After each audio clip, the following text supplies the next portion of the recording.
Was Sonny a narcissist, or was he truly the Hells Angels? Now, I know you super supporters are going to get really butthurt with this video, but the reason why I decided to do it was because of Outlaw Archives' recent interview with Howie. Now, Howie, man, he's a legend, as all the guys that appeared in, I think it was the 1980s Hells Angels Forever. That's when a lot of people met Big Benny, Sandy Alexander. You know, that East Coast stuff, man, from that documentary was really what everybody thought a Hells Angel was. Hardcore guys having fun, partying, brotherhood, the whole 9 yards. And then I saw this Outlaw Archive video with the interview, which, by the way, you guys got to get over to Outlaw Archives YouTube channel. Bo is a guy that is he's preserving everything with the 1% lifestyle. Without him, a lot of stuff would be gone, would vanish. He is really preserving everything. And for you super supporters out there that never wore a patch, never freaking did all nothing but hang around, and all you bitching about Bo, he's doing something that Harley Davidson won't even do, by giving props to all the bigger clubs that they stole their image to make money off of. But anyway, let's go into this interview. Again, this is Howie, man, Wise Broad. In the documentary where people were claiming that the guys were nothing but racist, white supremacists, all that stuff, he is Jewish and he is a part of the Hells Angels. I'm going to let you guys go to Outlaw Archives channel to see the rest of the interview where he talks about that. But he was a member for 42 years. 42 years. So let's take a look at this and let's get everybody's opinion, shall we? I would have gladly taken a bullet for him. And I considered him not only my mentor and my hero, but my closest confidant. We're talking about 42 years of friendship.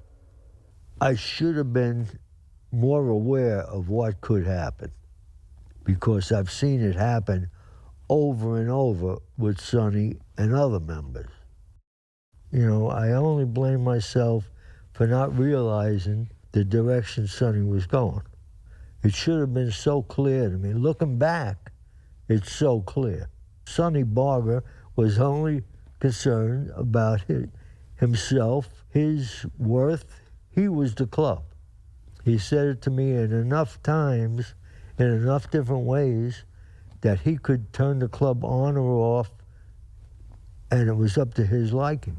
When all of this finally did happen, I was in total shock. I didn't think it was possible for me to be kicked out bad. The things that I thought were real weren't, because there's no way I could, and I know I'm saying it, that I'd be willing to take a bullet or die for someone, where that person can't be saying the same fucking thing about me, because we're talking about something a lot less than fucking taking a bullet or dying from. Everything I loved and trusted in was smoke. It was bullshit. We've heard a lot of people come out and say that exact same thing. You had Pee Wee out of Vegas, man. Pee Wee, man, he He was hardcore, dude. He was hardcore Angels. And I really never heard him say anything bad about them. He had a situation. George Christie, he had it out with Sonny Barger. And he was following the bylaws, George. He was 30-something years, and Howie was 42 years. How are you going to put a legend like him out on bad after 42 years when most members nowadays won't even last 2 or 3 because they get real tired of the BS that comes from within the club? But like Howie said, that Sonny thought he can do anything and everything he wanted because he was the Hells Angels. It's kind of funny. You go back and that saying that Black Dragon says, it's we, not I. And that's one of the things that really starts tearing a club apart is when one person thinks they make the whole deal up.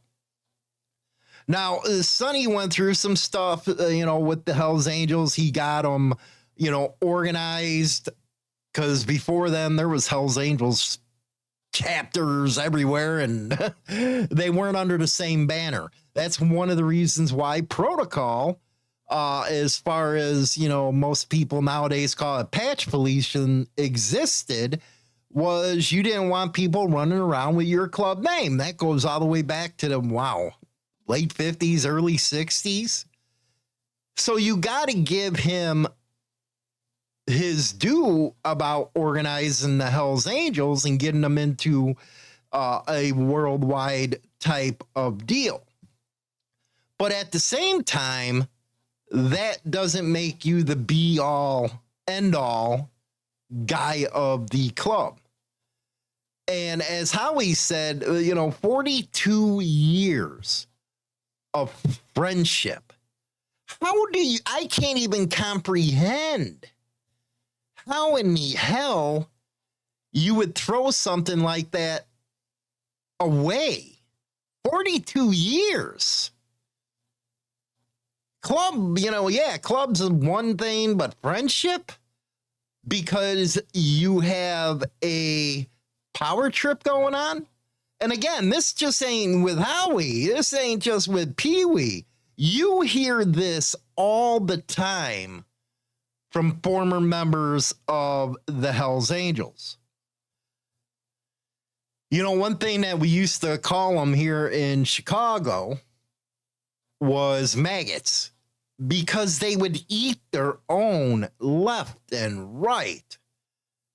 And that is what they're called here in Chicago. That are candy canes, but mostly maggots. That's the club stuff. I'm just telling you the way it's talked about here. One of the things, and I don't know if you agree or not, one of the things that surprised the hell out of me, I'm talking surprised the hell out of me, was when he died.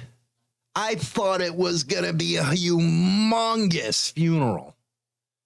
I thought, I thought tens of thousands. But that didn't come, that didn't, it didn't happen.